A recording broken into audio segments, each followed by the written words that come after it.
Salut tout le monde, j'espère que vous allez bien. En ce qui me concerne, ça va plutôt pas mal. Alors comme d'habitude, on met les petits pouces, on s'abonne, on pose des questions. Les questions, je réponds toujours avec plaisir. Alors aujourd'hui, je vais vous faire une échine de porc marinée que je vais cuire en pasteurisation. Donc ça veut dire dans des bocaux 3 heures. Alors pour une fois, j'ai anticipé, comme quoi ça m'arrive parfois. J'ai mariné cette viande hier.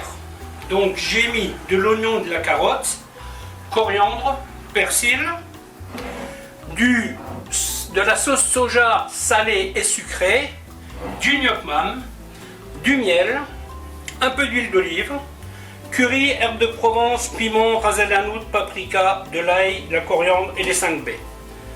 Voilà. Pour la cuisson, je vais rajouter une petite feuille de laurier.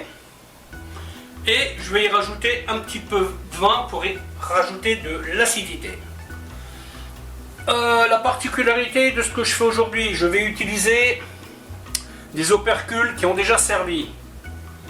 Vous avez une vidéo sur la chaîne qui vous explique comment les enlever sans les abîmer.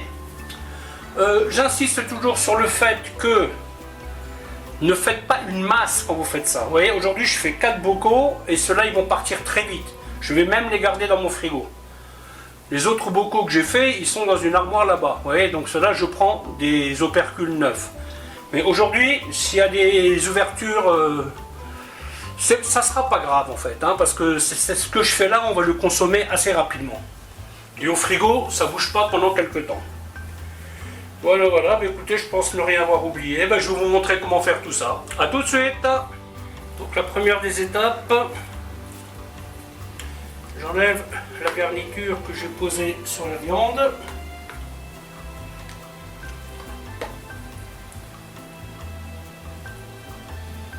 Voilà. Donc bien entendu au niveau épices, hein, vous mettez la masse que vous voulez. Il n'y a pas de problème. Hein. Alors de base, je voulais mettre ma garniture en dessous. Mais il y a un truc qui m'embête un peu, c'est que je veux mettre la viande. Ça va être la partie la plus compliquée, je pense. C'est que la viande, c'est un morceau par bocal. Vous voyez? Donc si vous regardez, même si je coupe en deux, je voulais prendre des bocaux les plus petits, mais au final, ça n'ira pas. Donc, est-ce que j'arrive à mettre...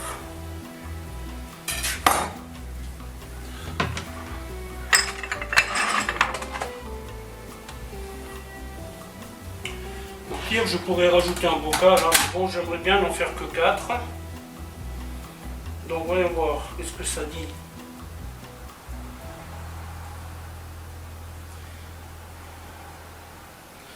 Un kilo 4. Ok. Bon. Allez. Bon, il est assez. Donc l'idéal maintenant, c'est que j'ai 700 grammes par morceau.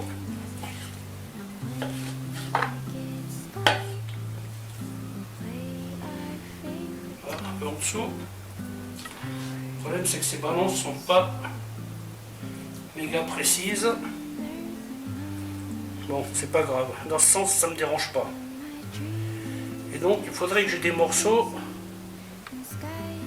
d'approximativement 300 grammes. 350.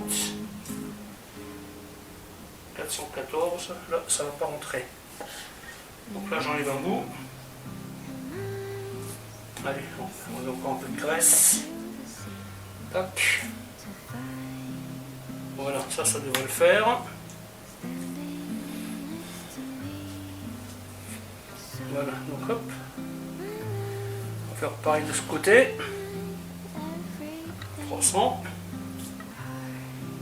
367. Pareil, hop.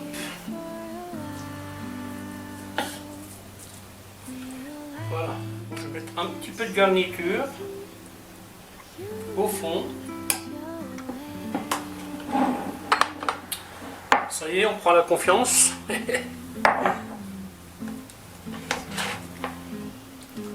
Alors ce truc là, vous pouvez le manger aussi bien chaud que froid. voyez, vous faites une petite sauce, vous le mettez dedans, ça sera parfait. Comme une espèce de jambon. D'ici quelques temps, vous aurez une recette de jambon. Là, j'ai commandé des rouelles de jambon. Je vais vous montrer comment faire ça. C'est à peu près le même principe, mais avec des garnitures un peu différentes. Voilà, hop.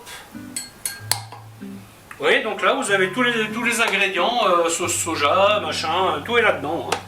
Seul truc que je vais rajouter, c'est un petit peu de vin. Alors, c'est maintenant qu'on va voir. Oh purée, là, celui-là, sur ce coup-là, j'ai du bol. Hein. Ça compte tout juste. Tout juste. Hein. Faites toujours bien attention, hein, quand vous remplissez vos bocaux, de vous arrêter au pas de vis. Hein. Il faut qu'il reste de l'espace. Hein. Sinon, ça va pas le faire. Alors ce que vous pouvez éventuellement faire, vous voyez là j'ai un peu de place donc je vais y mettre ça, hop. Si vous avez par exemple découpé un peu différemment votre viande, eh bien si vous avez suffisamment de petites chutes, ben, vous mettez toutes les chutes dans un bocal et vous le pasteurisez avec, vous voyez, c'est pas un souci. Hein. Bon là j'ai un peu de place donc moi je vais le glisser dedans. Hein. Le gros morceau il est là, donc moi ça me convient, hein. Donc hop, et voilà. Hop. Donc, une petite goutte de vin blanc.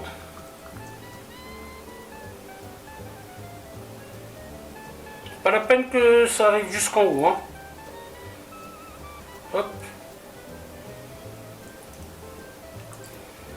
Voilà.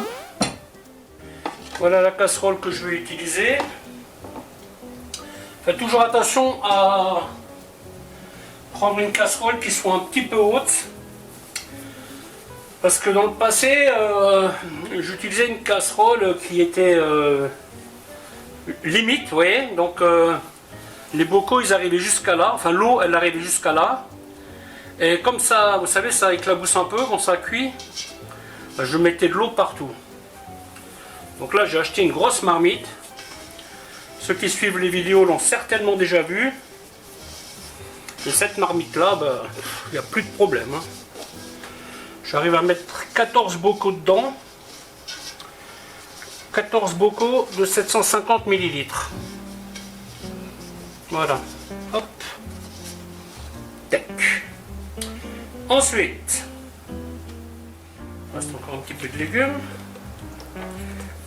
Voilà. Je n'arriverai pas à tout mettre. Mais ce n'est pas grave. Hein. Surtout, ne tombez pas dans le piège du ce petit peu je le rajoute. Hein. Souvent, il y a un prix à payer. Hein, donc, méfiez-vous. Respectez bien l'espace qu'on vous dit de respecter. On fait un petit peu propre. Donc là, pour bien nettoyer les bocaux, je vais utiliser une éponge neuve. Pas prendre de risque. Évidemment, vous évitez l'éponge qui a servi à autre chose. Hein. Donc là, on part sur 4 heures de pasteurisation. Hein. 4 heures minutées à partir de la température de 95 degrés. En général, quand je fais des conserves, bon avec là, cette casserole-là et ce qu'il va y avoir dedans, je serai à 100 degrés, c'est sûr. Mais quand la casserole est un peu plus remplie, je reste légèrement en dessous de 100 degrés pour éviter que ça mette de l'eau partout. Ensuite, on va mettre quelques petites baies par-dessus. Là, vous aurez un bon parfum. Voilà, hop. Petite feuille de laurier. Voilà, donc encore passer un coup. Ça, vaut mieux passer un coup de trop qu'un coup de pas assez. Hein. Ensuite, quand vous réutilisez les opercules, vous faites bien attention qu'ils ne soient pas abîmés. Hein. Vous voyez, que le caoutchouc là il soit bien. Et donc après, vous le mettez dessus. Hop.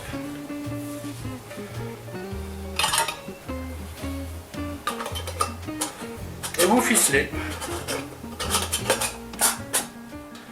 Faites bien attention à ce que je vous ai dit en amont.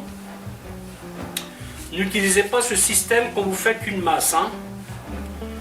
Ça, vous pouvez l'utiliser quand vous faites quelques bocaux que vous savez que vous allez consommer rapidement. Surtout, n'hésitez pas. Hein. Ce qui m'embête avec ces opercules, c'est qu'on est quand même dans les 70 centimes pièce. Hein. Donc, ça vaut la peine d'en réutiliser quand on peut le faire. Alors faites bien attention, n'oubliez pas que les bocaux sont froids.